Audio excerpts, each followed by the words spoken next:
Welcome back to Soul Trader. It's a beautiful, misty autumn morning on the edge of the Lake District. Lovely river there at the bottom of this valley, and I'm going to be going for salmon and maybe sea trout, principally salmon really. And it's a bit different this time. It's the upstream worm and the fly as well, and it's not salmon fly fishing as you know it with a long double-handed rod and spare casting. It's it's tight stuff on a small stream with a single-handed rod. It's a beefy 8 to 9 weight, actually the same rod I use for pipe fly fishing, coupled with a sinking line and a very strong 16-pound leader. I'll show you the tackle in a minute when I get down there anyway. But yeah, a little bit different. It's rained quite heavily yesterday, the river's been well up, and now it's dropping and clearing, so it's absolutely ideal. The only problem is, it's what, maybe 15 years since I last came here, and I really can't be certain I'm going to find a salmon. But I've heard there's a few in the main river where we don't have club water there. This is our club water up here on the tributary, and a week of good water on the main river generally will give us a few fish up here, but we'll see. Times are different. It was the noughties last time I was here, and we had much better salmon stocks then. You can hear the river roaring away in the distance. Let's go and have a look.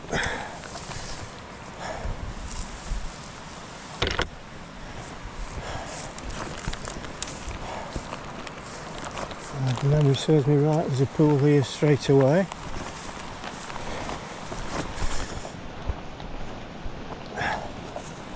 There we go. I don't think anybody's been down here, judging by the brambles and undergrowth. Oh, it's starting to run clear now. That's nice. Ooh. There we go, really good level. And look at that.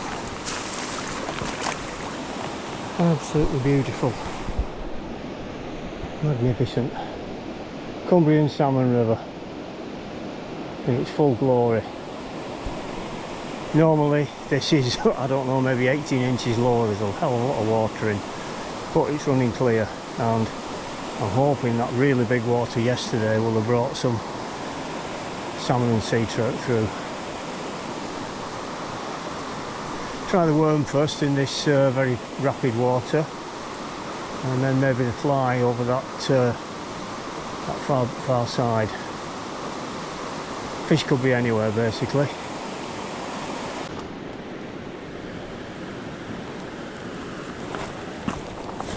There's our lobworms, and this is set up. It's fixed spool reel with 30-pound braid, 12-foot heavy feeder rod, which I use for barbel actually, but it's had a few salmon over the years.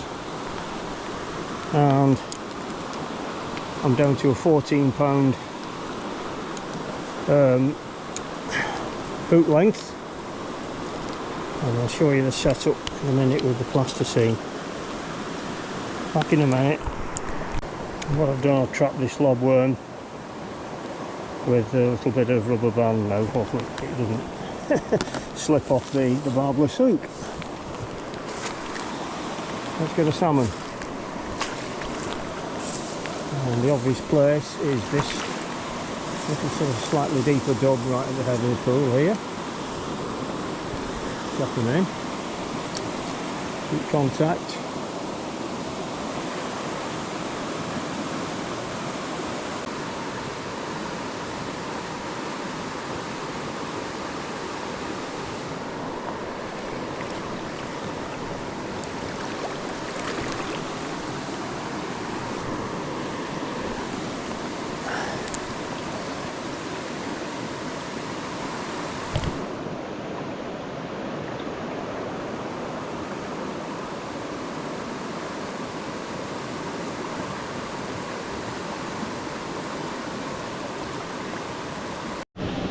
Yes, another brilliant looking pool here.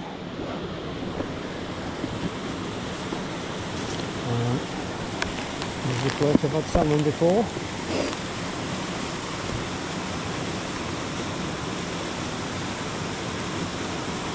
I'm going to try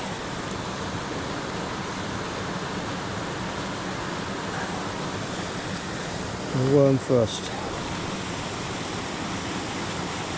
If you're going to try both methods, always try the worm first because it creates a lot less disturbance than a fly line arcing across the water.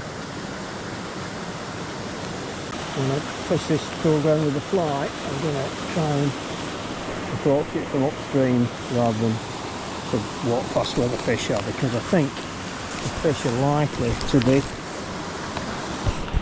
on the inside and that current's a little more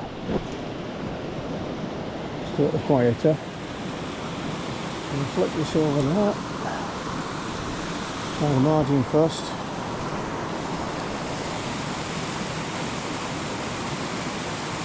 It's travelling very fast. I think we'll put a bit more plasticine on and really tear our seam through.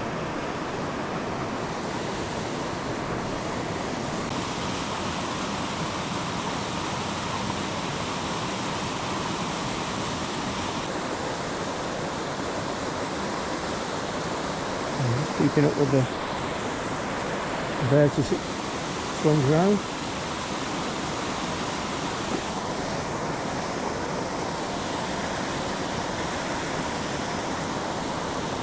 Just that tiny bit of colour, which is just about what we want really, about right.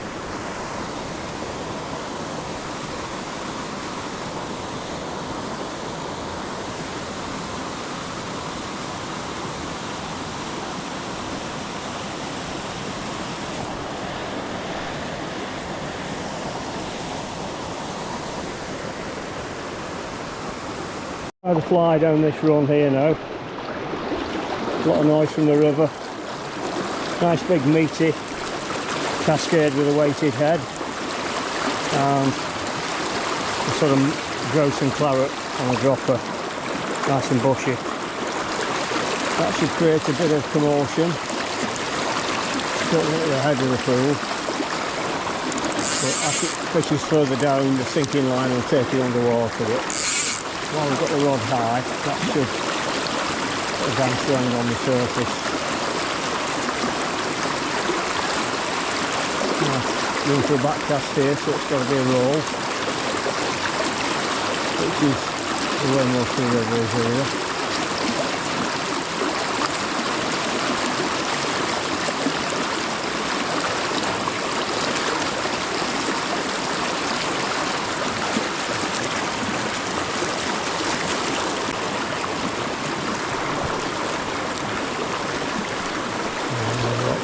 Thought that was a fish for a minute. I thought we were in. That's what's what.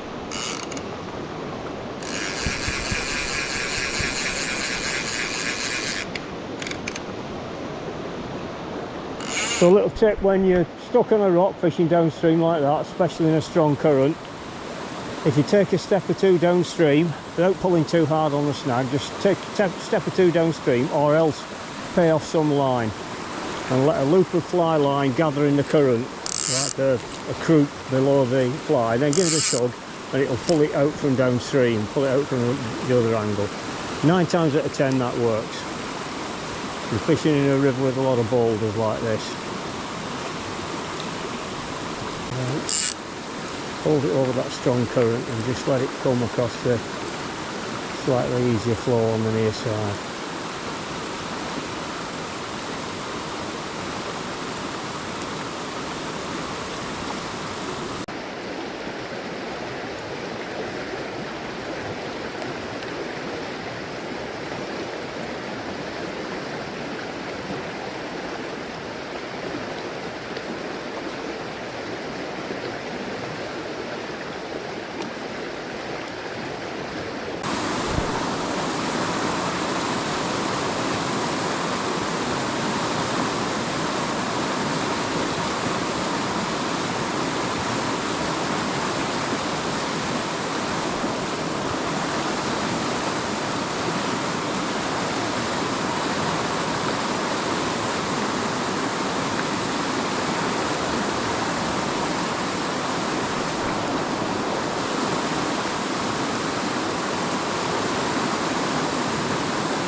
So we swapped it for a slightly smaller version of the same thing. It's unweighted, little double cascade, and we'll try that. If that attracts a bit of attention.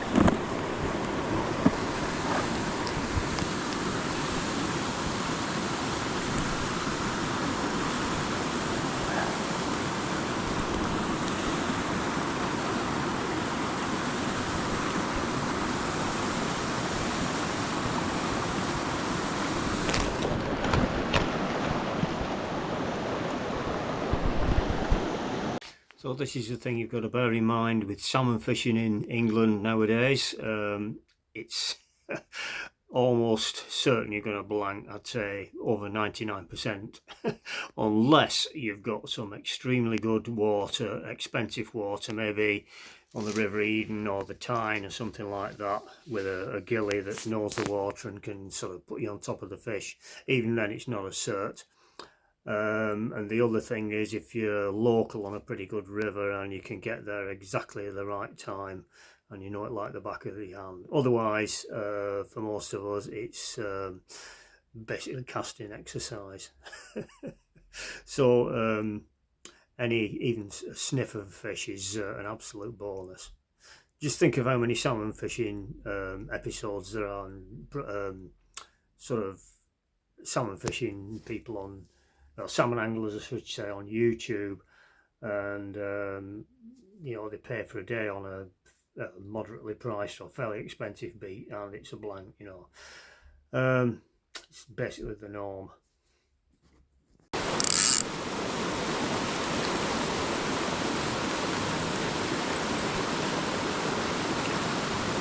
I'm holding a loop of line in my hand like that. The salmon takes, I'm just holding it loosely, if the salmon takes and pulls that loop out, I'll lift into it. But the mistake you make with the salmon is striking like you would with the trout. You feel that sort of slow tightening, and you want to let it turn around across its whole body length. And if that's like a 2.5, 3 foot long salmon, obviously that involves it taking a little bit of line off you first.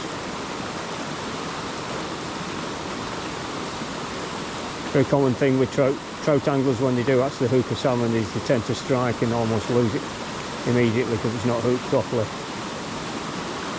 What we call trigger happy.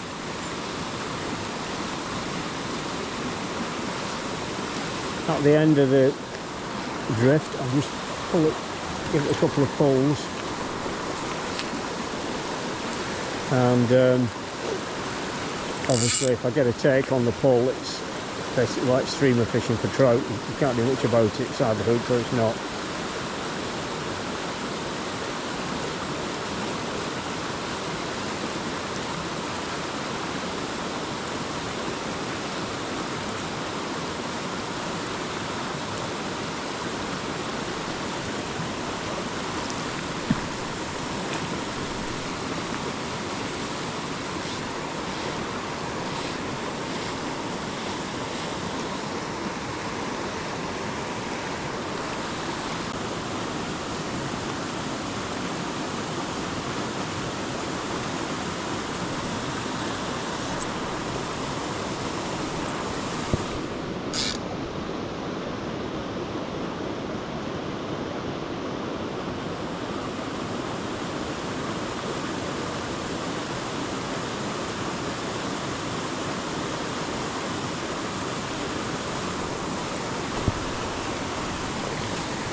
That's the two right on the tail.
Oh, climb back.